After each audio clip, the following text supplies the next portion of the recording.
Alrighty, so welcome to another edition of Go Ask Your Mother, car edition. I'm currently hiding out in my driveway from my kids. Again, like I said, these videos will be primarily hiding from my kids, talking about whatever is on my mind at the time. Today, I'm sure, like most people, that's the presidential debate from last night. Yeah, so, yeah. I'm sure, like a lot of us right now, I'm just kind of feeling surreal and kind of hopeless and pissed. And I'm one of those people that when I start to like panic, I immediately go into like problem solving mode. Like I'm a really great person to have an emergency because I don't panic. This is what you need to do. So I'm kind of in that mode too, which is why I decided to make this video today.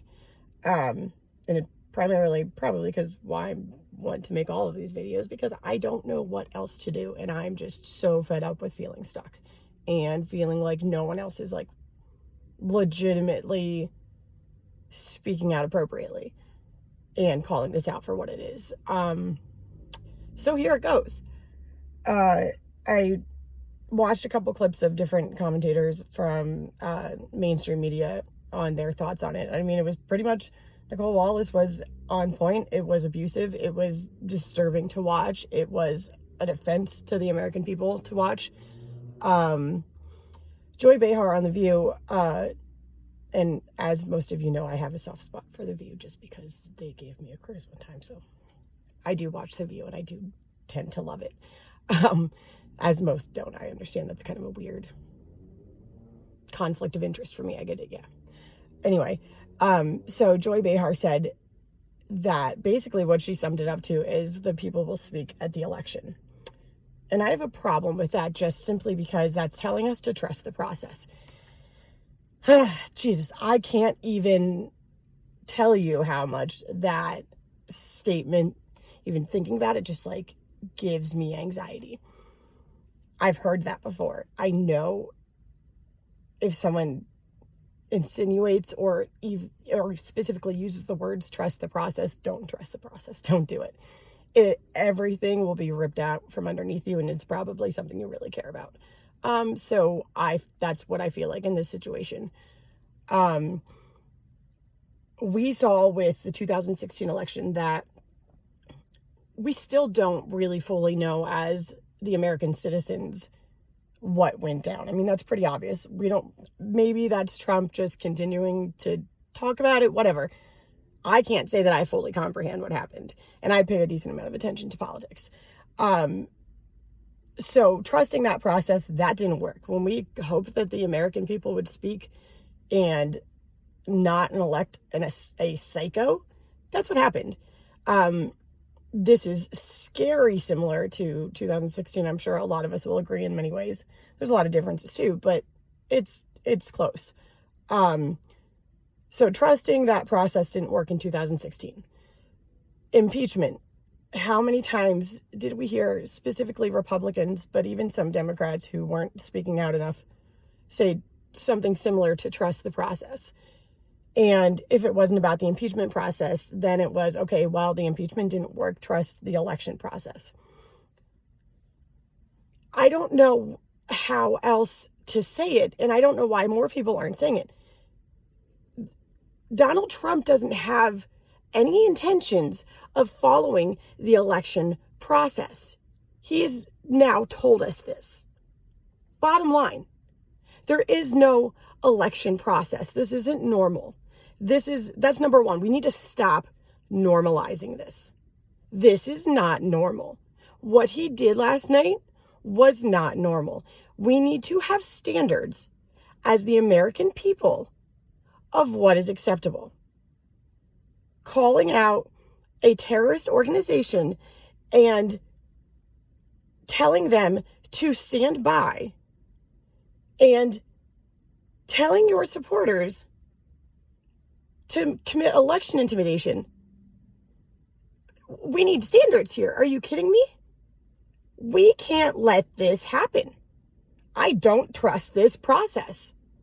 Whether it be we have to impeach him again and have, God forbid, it's not like anyone wants this, but have Pence in the interim until the Republicans find a replacement, or what it is. I mean, I know everyone's scared that that'll cause a civil war, but does he need to call out his people any clearer?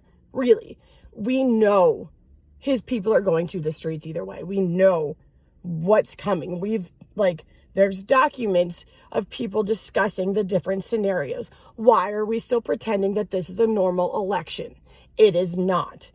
We need to stop normalizing this. We need to stop the presidential debates. We need to stop all normal communication with the White House and cut them off, because they are no longer running our country in the country's best interest. They are trying to steal this election.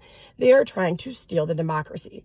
I don't understand why more people aren't just flat out saying that. I don't trust this process. We need to do something different.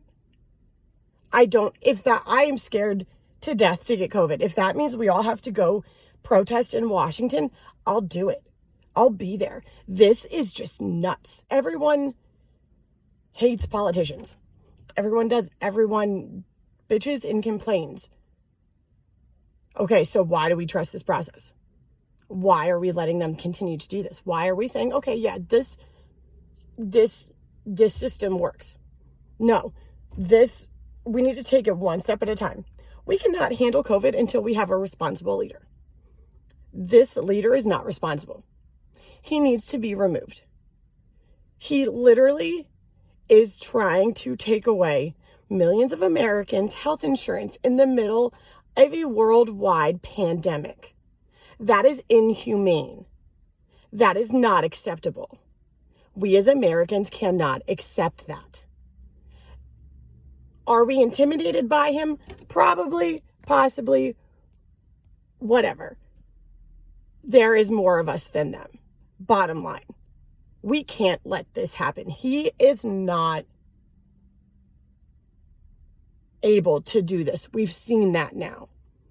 We can't let them normalize this, because imagine what else the next 4 years will be. We cannot legitimize this. We cannot legitimize him as a presidential nominee. Bottom line. We need to call that out first. He is no longer a legitimate presidential nominee. If he does not resign from the election for the upcoming presidential election, he is impeached from office immediately and removed, and Pence is in office until they find a replacement. I don't know logistics about it. We can't sit here and do nothing. This is insane. We are losing our democracy. We are losing the United States of America. Literally. The foundation of our country is free and fair elections. He has said that's not happening.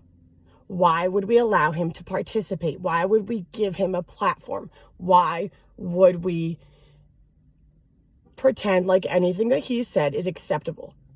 What do you think is going to be in 4 years? You don't think he's going to stick one of his kids in office? And I'm sorry, if you're not paying attention to Belarus, you need to be. You really, really need to be. It's easier than it seems for someone to just say, yeah, I won this election, I'm not going anywhere. It's scary, but it's true. If you love this country, you need to vote this president out of office. He is a danger. He is inhumane. This is the breaking point of this country. Literally, I truly, wholeheartedly believe that. And I genuinely believe this is our opportunity to speak now or forever hold your peace. This is our last chance to not trust the process and the people running the process. This is our last chance to make sure that this election isn't stolen by us holding it by people who aren't trying to steal it. If you're threatening to steal this election and you're already saying it's a fraud, you don't deserve to be part of this election. You should not be a candidate in this election. Bottom line.